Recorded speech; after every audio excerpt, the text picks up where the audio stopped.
আপনি আপনার ওয়াইফকে নিয়ন্ত্রণ করবেন কিভাবে? প্রথমত আপনার ওয়াইফকে অ্যান্ড্রয়েড ফোন দিবেন না, বাটন ফোন ইউজ করবে। সে বাটন ফোন ইউজ করবে আপনার ওয়াইফ। ২ বাসায় ল্যান্ডলাইন থাকবে।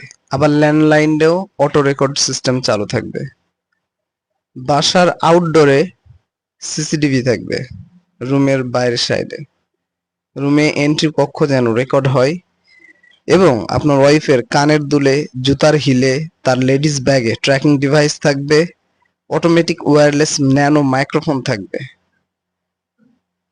হিলে, কানের দুলে, ব্যাগে। সে যেখানে যাবে, সে যে কথাই বলবে সেটা রেকর্ড হবে। এভাবে আপনি আপনার ওয়াইফকে নিয়ন্ত্রণ করতে পারেন। Good tips for better life. Make my channel subscriber to know more about family problem